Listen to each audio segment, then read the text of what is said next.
The air was thick with steam, curling around my skin like a whispered secret I wasn't ready to hear. I sat in the corner of the sauna, eyes half closed, letting the heat seep into my bones, when the door creaked open and he walked in. Elliot, my best friend, the guy who'd been my rock since we were kids stealing beers from his dad's garage. His presence hit me like a shockwave, because this wasn't just any sauna in downtown Seattle. It was the one place I came to escape the chaos of my life, and now here he was, invading it. Elliot tossed his towel over his shoulder, his broad frame cutting through the haze. He didn't say a word, just sat beside me, closer than he needed to in the empty sauna. His knee brushed mine, and I froze, the heat of his skin sharper than the steam. We'd been inseparable for years, through high school pranks, college heartbreaks, and the messy grind of our 20s, but this felt different. There was a weight in the silence, a question neither of us had ever dared to ask. Rough week. I managed, my voice low, trying to keep things normal. I was Marcus, the guy who always kept it together, the one who'd been out since 16, who wore his truth like armor. But Elliot? He was the straight guy, the one who dated cheerleaders and never blinked at my boyfriends, always there with a grin and a quick jab to my shoulder. "Yeah," he said, his voice rougher than usual, like he'd been chewing on something heavy. "Work's killing me. And other stuff." He leaned back, his head resting against the cedar wall, eyes fixed on the ceiling. I stole a glance at him. Sweat glistened on his collarbone, his jaw tight, like he was holding back a storm. "Other stuff." I pressed, cautious. Elliot wasn't one for deep talks. He was action, fixing cars, shooting hoops, cracking jokes. But tonight, his energy was off, like a wire pulled too tight. He didn't answer right away. Instead, he shifted, his shoulder brushing mine, and I swear the air thickened. "You ever feel like you're not who everyone thinks you are?" he asked, his voice barely above a whisper. My heart thudded. I knew that feeling too well. The weight of expectations, the mask you wear to keep the world comfortable. But hearing it from Elliot, the guy who seemed to have it all figured out, sent a jolt through me. "All the time," I said, my throat tight. "What's eating you, man?" He turned to me then, his hazel eyes catching the dim light, and for the first time in years, I saw something raw in them. Fear, maybe, or longing. "I don't know how to say it," he murmured, and before I could respond, he leaned closer, his breath warm against my cheek. "But I need to show you something." The sauna door swung open, shattering the moment. A stranger stepped in, oblivious to the tension, and Elliot pulled back, his face unreadable again. My pulse was racing, questions burning in my chest. What was he about to do? And why did it feel like everything between us was about to change? The rest of that night in the sauna passed in a blur of small talk and stolen glances. Elliot didn't bring up whatever he'd been about to say, and I didn't push. But the air between us had shifted, like a fault line waiting to crack. We left the sauna, grabbed burgers at our usual spot, and acted like nothing had happened. But I couldn't shake the image of his eyes, the way they'd locked onto mine, heavy with something unspoken. The next morning, I woke to a text from him. "Meet me at the pier tonight. 8 p.m. Gotta talk." My stomach flipped. Elliot wasn't the gotta talk type. He was the guy who'd rather punch a wall than admit he was hurting. I spent the day distracted, my mind replaying that moment in the sauna, trying to decode his words. Was he in trouble? Was it about his job at the auto shop, or his on-again, off-again girlfriend, Lila? Or was it something deeper, something that scared me to even consider? Seattle's waterfront was alive that evening, the Ferris wheel glowing against the dusk, couples and families weaving through the crowd. I found Elliot leaning against the railing, staring out at Puget Sound, his hands stuffed in his jacket pockets.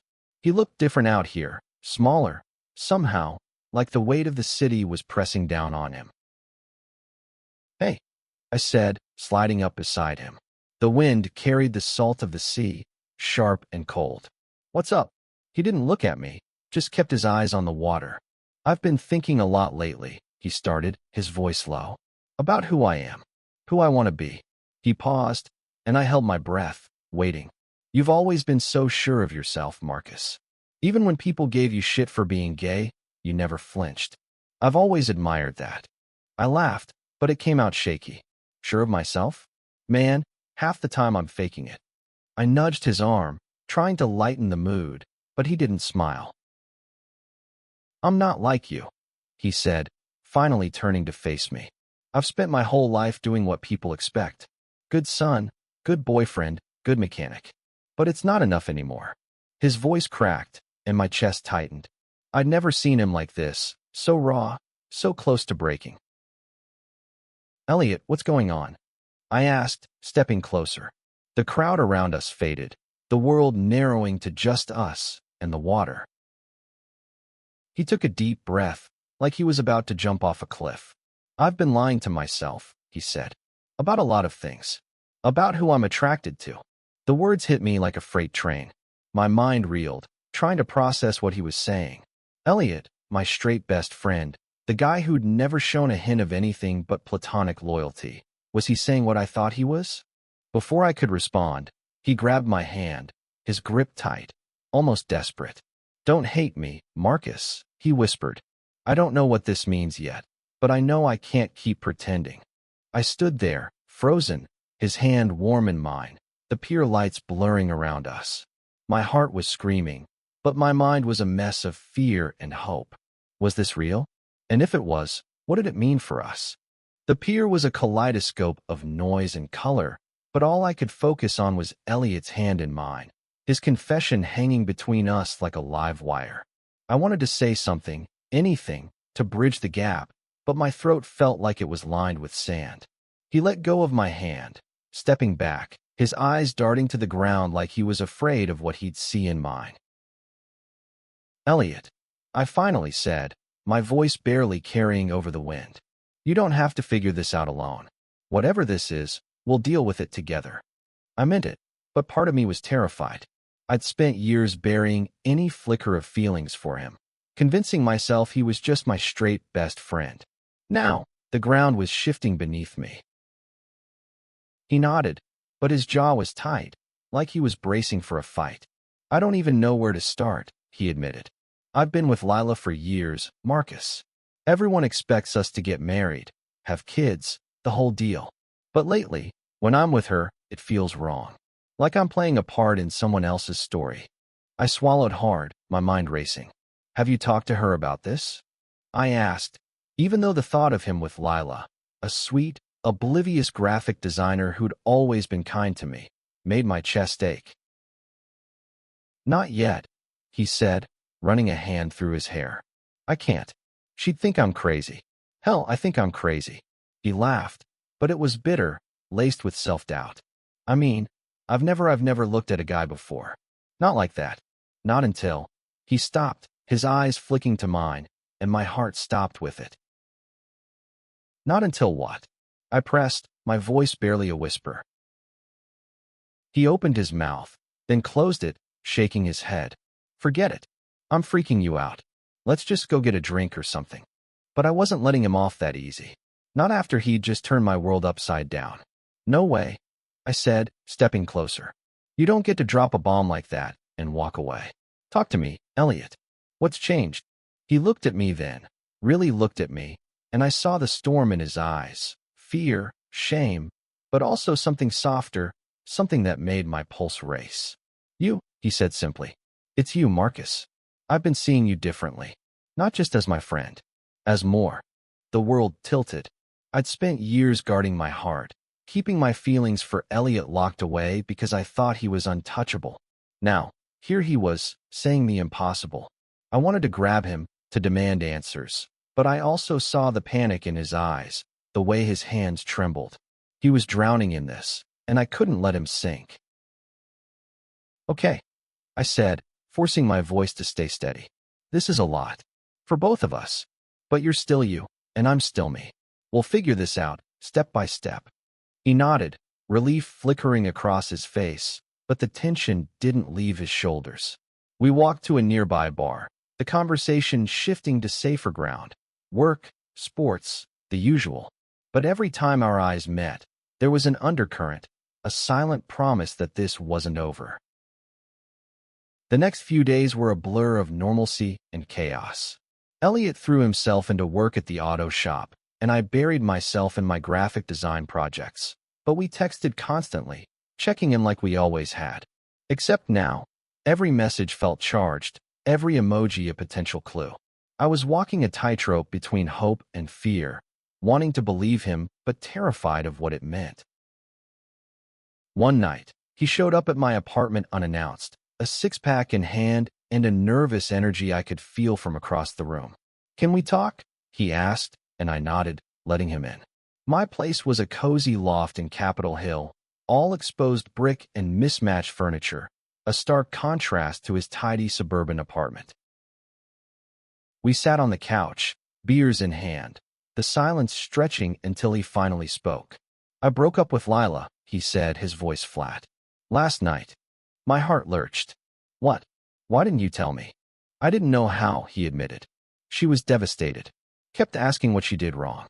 I couldn't tell her the truth, Marcus. I just said I needed space." I set my beer down, leaning forward. "Elliot, you can't keep running from this. If you're questioning your sexuality, that's okay. But you need to be honest. With her, with yourself."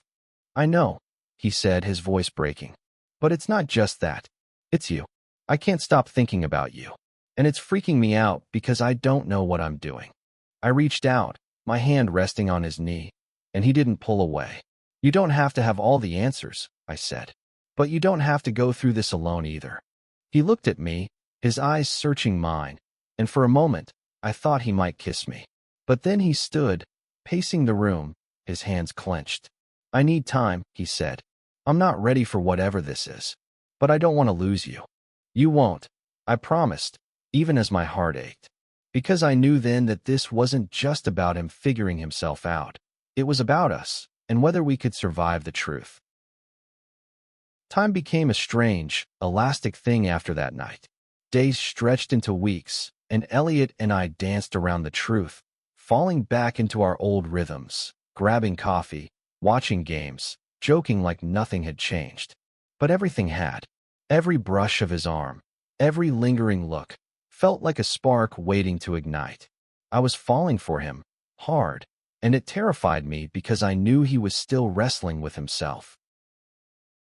One rainy Saturday, he called me, his voice urgent. "Meet me at the park," he said. "I need to see you." No explanation, just that raw edge in his tone that made my heart race. I grabbed my jacket and headed to Volunteer Park, the air heavy with the scent of wet earth and pine. He was waiting by the reservoir, his hoodie soaked, his hair plastered to his forehead. "I told my brother," he said without preamble. "About me. About us." I stopped short, the rain cold against my skin. "Your brother?" "Jake." Jake was Elliot's older brother, a no-nonsense cop with a sharp tongue and traditional values. I braced myself. What did he say? Elliot's laugh was hollow. "He thinks I'm confused. Said I need to get my head straight and not screw up my life over a phase." He kicked at a puddle, frustration radiating off him. "But it's not a phase, Marcus." "I know it's not." I stepped closer, ignoring the rain. "Then what is it?" I asked, my voice gentle but firm. "You keep saying you're not ready, but you're here, telling me this. What do you want, Elliot?" He looked at me, his eyes blazing with something fierce. "I want to be honest," he said. "For once in my life, I want to stop pretending. I want you." The words stole my breath. I'd dreamed of hearing them, but now that they were real, they came with a weight I hadn't expected. "Elliot," I said, my voice shaking, "this isn't just about us. If you're serious, it's going to change everything. Your family, your friends, your whole world." "I know," he said, his voice raw, "but I can't keep living a lie. I've spent my whole life trying to be the guy everyone wants me to be. I'm done." Before I could respond, he closed the distance between us, his hand cupping my face, and kissed me. It was tentative at first, like he was testing the waters, but then it deepened, hungry and desperate, the rain mixing with the heat of his lips. I kissed him back, my hands gripping his jacket, the world fading to nothing but us. When we finally pulled apart, both of us breathless, he rested his forehead against mine. "I'm scared," he whispered, "but I'm not running anymore." The kiss changed everything. We didn't talk about it afterward, not directly, but it was there in every moment we spent together. We started meeting in secret, late-night drives, quiet hikes, stolen moments where we could be ourselves without the world's eyes on us. But the secrecy came with a cost. Elliot was still navigating his family's expectations, and I was grappling with the fear that this might all fall apart.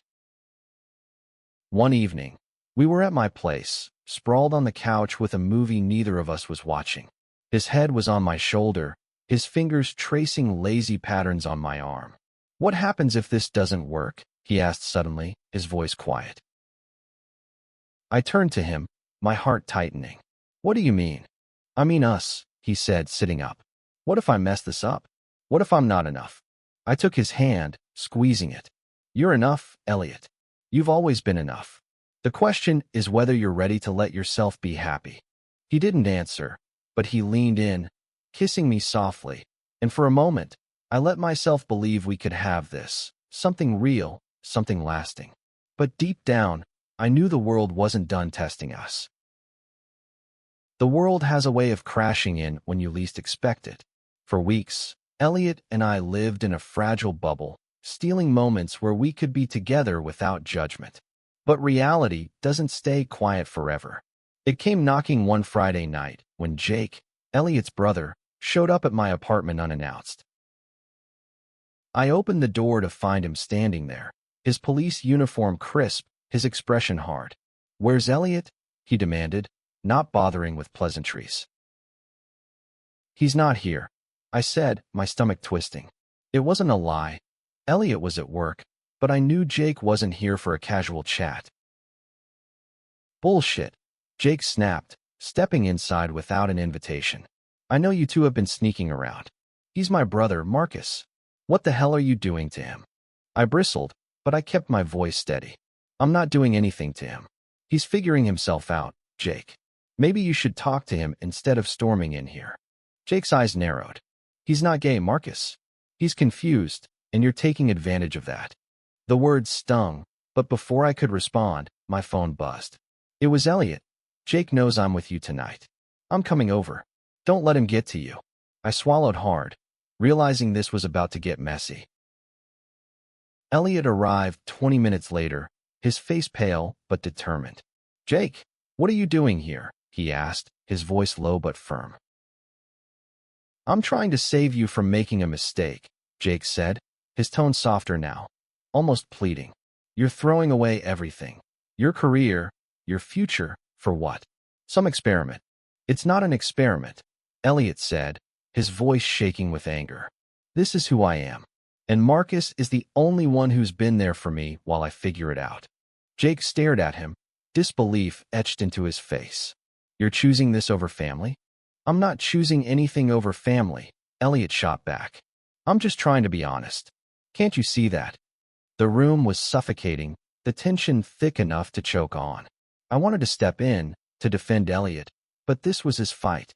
All I could do was stand there, my heart pounding, as he faced his brother. Jake shook his head, his jaw tight. "You're going to regret this," he said, then turned and walked out, the door slamming behind him. Elliot sank onto the couch, his head in his hands. I sat beside him, my hand resting on his back. "You okay?" I asked, knowing it was a stupid question. "No," he admitted, his voice muffled. "But I meant what I said. I'm done hiding." I pulled him into a hug, feeling the weight of his words, the courage it took to say them. But I also knew this was just the beginning. Jake wouldn't be the only one to push back, and the road ahead was going to test us both. The fallout with Jake was only the first ripple. Over the next few weeks, Elliot started coming out to others, his coworkers, his friends, his parents. Each conversation was a battle, some won with tears, others lost to silence. His mom cried but hugged him. His dad didn't speak to him for days. At the auto shop, some guys gave him the cold shoulder, while others, surprisingly, didn't care. Through it all, I was his anchor, but I was struggling too. Being with Elliot was everything I'd ever wanted, but it came with a spotlight I wasn't used to. Friends started asking questions, and I felt the pressure of being the out one, the one who was supposed to have it all figured out. But I didn't. I was terrified of losing him, of this new, fragile thing between us breaking under the weight of the world. One night, we went to a queer bar in Capitol Hill, a place I'd always felt at home. Elliot was nervous, his eyes scanning the crowd like he was expecting an ambush. But as the night went on, he relaxed, laughing as we danced to a cheesy pop song, his hands on my waist. For the first time, I saw him let go, embracing who he was without apology. "That wasn't so bad," he said later as we walked back to my place, the city lights reflecting off the wet pavement. "You were a natural," I teased, bumping his shoulder. But inside, I was glowing. This was the Elliot I'd always known was there, buried under layers of expectation, the one who could be free if he let himself. Freedom, it turns out, comes with a price. Elliot was starting to embrace his truth, but the world wasn't done pushing back. A week after our night at the bar, he got a call from his dad, asking him to come home for a family dinner. "They want to talk," he told me, his voice tight. "I don't know if it's good or bad." I went with him, not as his boyfriend, not yet, but as his friend, the one who'd always had his back. The dinner was at his parents' house in Bellevue, a sprawling suburban home that screamed stability. His mom greeted us warmly, but his dad, Tom, barely looked at me. Jake was there too, his expression unreadable. Dinner was tense, the clink of silverware loud in the silence. Finally, Tom spoke. "Elliot, we've been thinking about what you told us," he said, his voice measured. "We love you, but this choice you're making, it's not who you are." "It's not a choice," Elliot said, his voice steady despite the tremor in his hands. "It's who I've always been. I just didn't know it until now." Tom's face hardened. "And you think running around with Marcus is going to make you happy? You're throwing away everything we built for you." I felt the words like a slap, but Elliot didn't flinch. "I'm not throwing anything away," he said. "I'm trying to live. And Marcus is the only one who's been there for me through this." The room went silent, and I could feel every eye on me. I wanted to disappear, but I stayed, my hand finding Elliot's under the table. His mom broke the silence, her voice soft. "We just want you to be sure, honey. This is a big change." "I am sure," Elliot said, his grip tightening on my hand. "And I need you to trust me." Jake stood abruptly, his chair scraping against the floor. "I can't do this," he muttered, and left the room.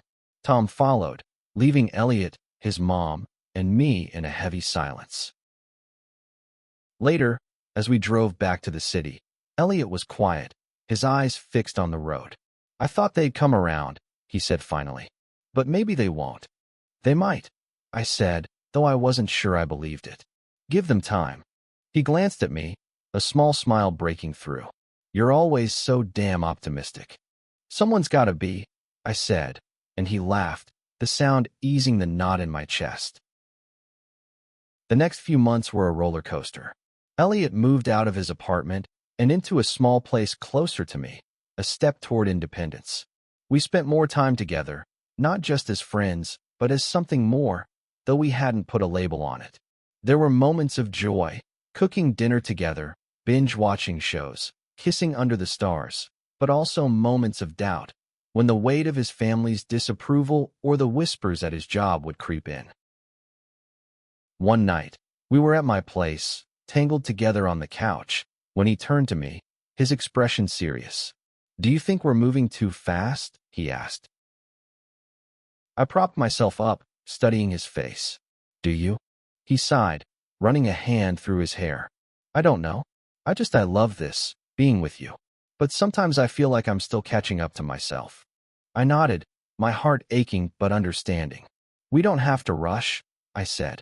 "We've got time." He smiled, pulling me close. "Yeah, we do. But time, it seemed, had other plans." A week later, I got a call from Elliot, his voice panicked. "It's Jake," he said. "He's in the hospital."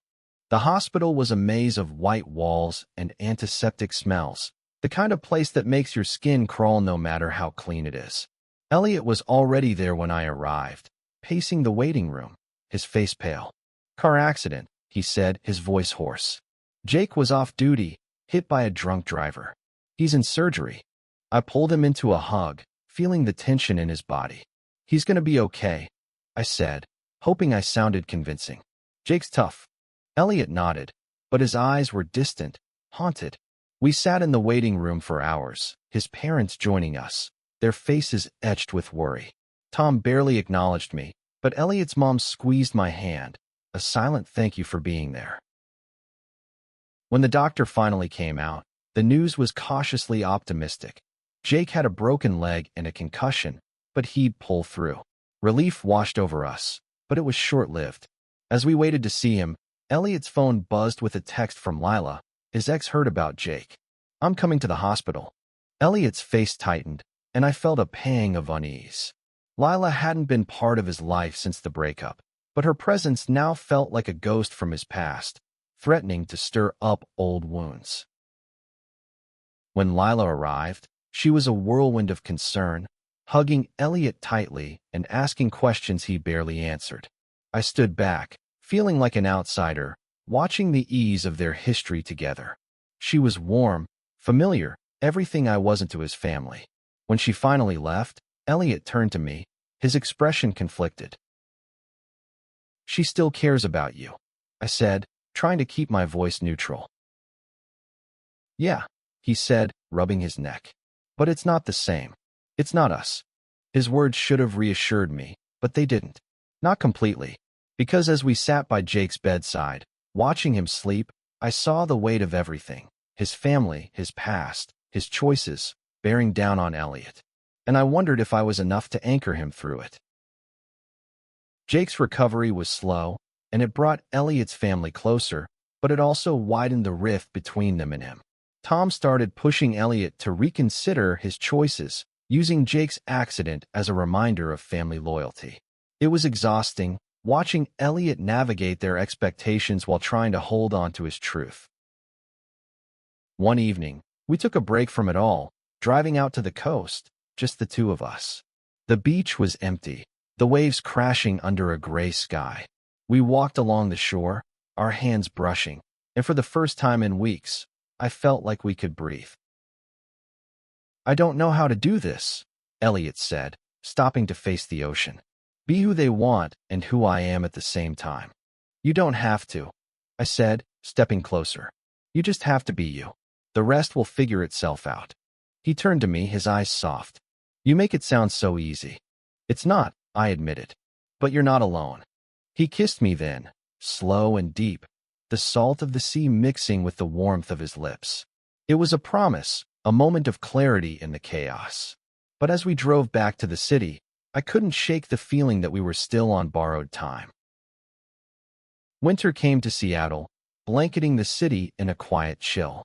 Elliot and I were stronger than ever, but the world around us was still a battlefield. Jake was back on his feet, but his relationship with Elliot was strained, a mix of grudging acceptance and unspoken resentment. Tom still held out hope that Elliot would come to his senses, while his mom became our quiet ally, checking in on us with small gestures of support. One night, as snow dusted the city, Elliot and I sat in my loft, a fire crackling in the small fireplace.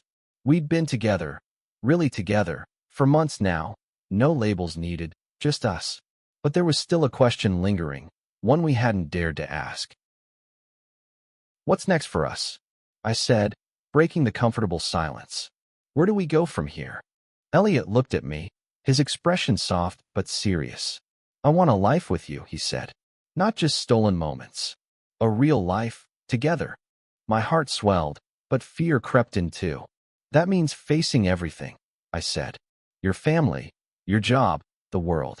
Are you ready for that? He took my hand, his grip steady. I've spent my whole life running from who I am. I'm not running anymore. I love you, Marcus. And I want everyone to know it. The words hit me like a wave, washing away the doubts I'd carried for so long. I pulled him close, kissing him fiercely, the firelight dancing across his face. I love you too, I whispered, and it felt like a vow. The next few weeks were a whirlwind. Elliot came out publicly, posting a photo of us on social media. A simple shot of us laughing at the pier, his arm around me. The response was mixed: support from friends we hadn't expected, silence from others, and a few cruel comments that stung but didn't break us. At the auto shop, he faced whispers and sideways glances, but he held his head high, refusing to hide. His family was the hardest part. Jake came around slowly, inviting us for beers one night, a small step toward reconciliation. Tom was still distant, but Elliot's mom started inviting us to family dinners, a quiet rebellion against her husband's disapproval. One evening, as we walked through Pike Place Market, the air alive with the scent of flowers and coffee, Elliot stopped suddenly, pulling me close. "Thank you," he said, his voice thick with emotion, "for being there, for not giving up on me." I smiled, my heart full. "Always," I said, and meant it. We weren't perfect. There were still fights, doubts, moments when the world felt too heavy. But we faced it together, two people who'd found each other in the heat of a sauna and built something real from the ashes of fear. And as we stood there, the city buzzing around us, I knew that no matter what came next, we'd face it side by side, unapologetically ourselves.